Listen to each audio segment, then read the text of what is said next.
Hello, my name is Tim. I am your cinema contrarian. I want to introduce you to my Star Wars show.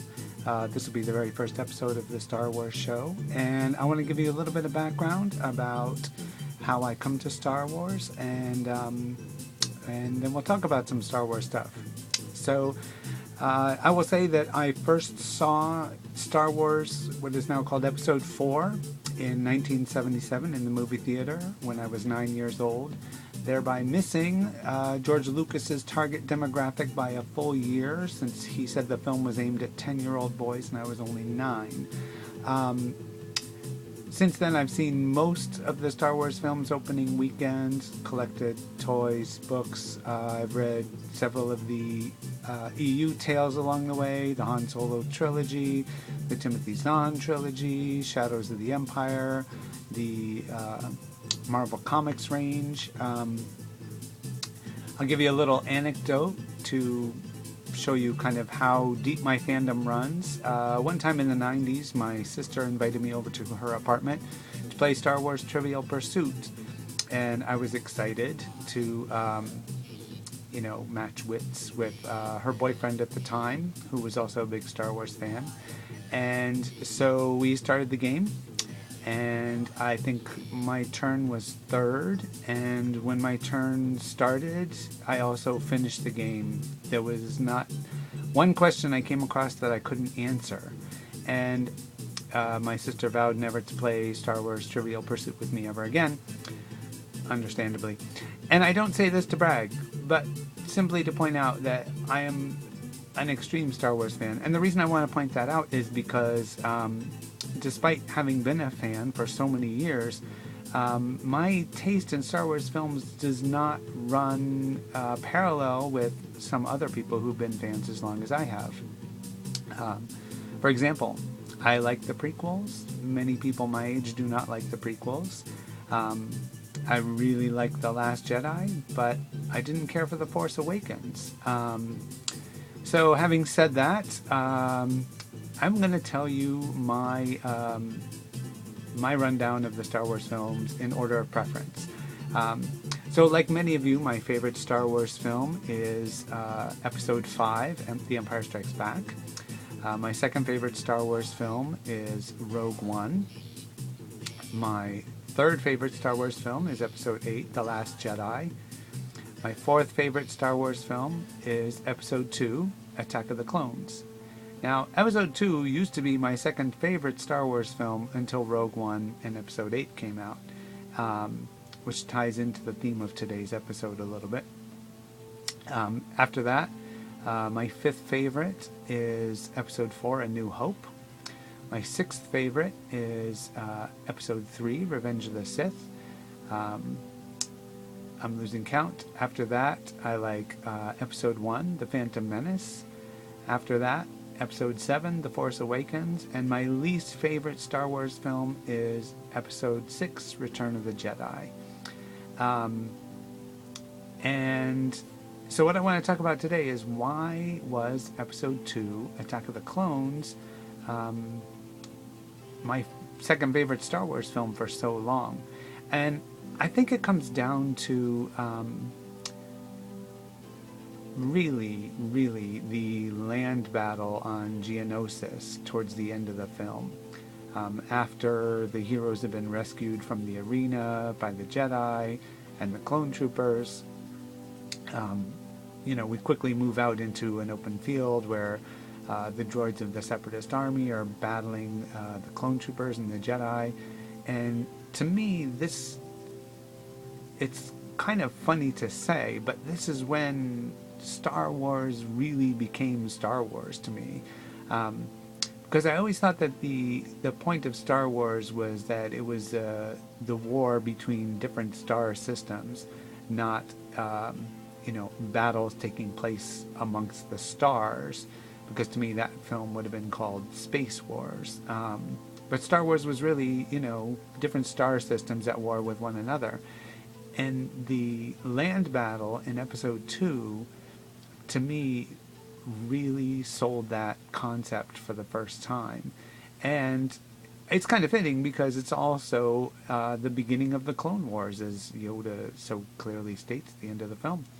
Um, and I really like that that's the moment when Star Wars became Star Wars for me. Like, and I thought that the way that that battle was constructed, filmed, um, the way it plays out, everything about it just worked for me on every level, and I was giddy with excitement. I think I saw Episode 2 5 times in the movie theater before it left theaters, which is, I should say, like, that's the most I've seen any Star Wars film in the theater within a particular run. Like, I saw Star Wars Episode 4 in its initial run 5 times. I saw it 3 times as the special edition. I saw Empire Strikes Back 5 times in its initial run. I only saw Return of the Jedi 3 times in the theater. And Episode 1, I think I've seen a total of 4 times in the theater. 3 times when it in its first run, and then I saw it again when it was re-released in 3D. But so that kind of sets up like why I really like Episode 2 Attack of the Clones. It's the land battle. Like, I also, the other aspects of the film that I really like that Obi-Wan Kenobi goes on a James Bond espionage type mission. I think that was a really interesting place for Star Wars to go. I wish Star Wars would go into more different genres in the future. Like, that's one of the things I loved about Rogue One, was that it was like a different genre of Star Wars film, being kind of like the the whole Guns of Navarone, small band of soldiers on a mission kind of idea. And trying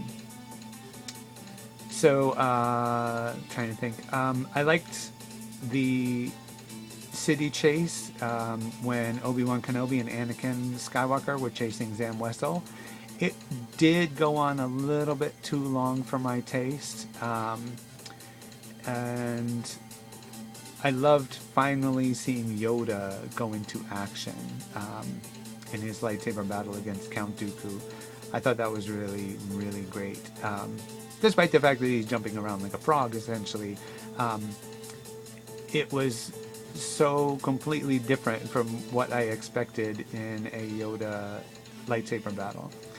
And so, having talked about all the things I like about Episode 2, let's talk about some of the problems with Episode 2. And Episode 2 definitely has problems. Like all of the prequels, I think there are too many scenes of 2 or 3 characters just sitting around talking. This is a problem in all 3 of the prequels, in my opinion. And when you go back and compare that aspect of the prequels with the what's called the classic trilogy 4, 5, 6, you find that the prequels has a lot more scenes of 2 characters sitting, or 3 characters sitting and talking, than the original trilogy does. And this to me is one of the main problems with the prequels. It really slows them down, makes them drag, and I think makes them harder for a mainstream audience or even a fan audience to enjoy, because it's just not that interesting to sit and watch 2 people talking. Although I might point out right now, you may be sitting watching 1 person talk, which is potentially even more boring than watching 2 people talk, but I digress. And so Episode 2 has that. And then the real kicker in Episode 2 is the poorly plotted, poorly written, romantic story between Anakin and Padme. And there is no excuse for how bad that romantic story is. And if I was to guess, I don't want to put words in people's mouths, but if I was to guess, I would think that that's the main complaint that people have with episode 2, is that this ridiculously written romance just bogs the whole movie down. For me, the movie is more than saved by the stuff in it that's good, because I think the stuff that's in it that's good is just great. And to me, it elevates it up to this really high level. But I understand that for some people, slogging through the romantic, well, it's not even romantic, the faux romantic storyline just makes the film almost unwatchable. And I sort of agree on that account. Like, I do find the romantic parts of the movie nearly unwatchable. And I think it's fair to say that I shut my brain off during those scenes and think about other things. But I love when the movie is working and when it's firing on all cylinders. And I would say, like, just going back to my list for a second, which I would say that the main thrust of my list is it's not an intellectual list. I don't even know that I would call it an emotional list. It really comes down to which movie am I most likely to put into the Blu-ray player at any given moment. Which movie do I want to watch the most, or have I wanted to watch the most over the years? And this is why Return of the Jedi is at the bottom of my list, because it's the film I've been least interested in ever since it was released. I have a lot of problems with that, which is a subject for a video on another day, I might add. Why is Return of the Jedi so low on my list of Star Wars films as a lifelong Star Wars fan? So anyway, I will recount my list one more time for you, and then I will sign out. So again, my favorite Star Wars film is Episode 5, The Empire Strikes Back, followed by Rogue One, followed by Episode 8, The Last Jedi, Episode 2, Attack of the Clones, Episode 4, A New Hope, Episode 3, Revenge of the Sith, Episode 1, Phantom Menace, Episode 7, The Force Awakens, and Episode 6, Return of the Jedi. I hope you've enjoyed my first Star Wars episode on my podcast, Cinema Contrarian, and I hope you have a good day. Thank you for watching. Bye.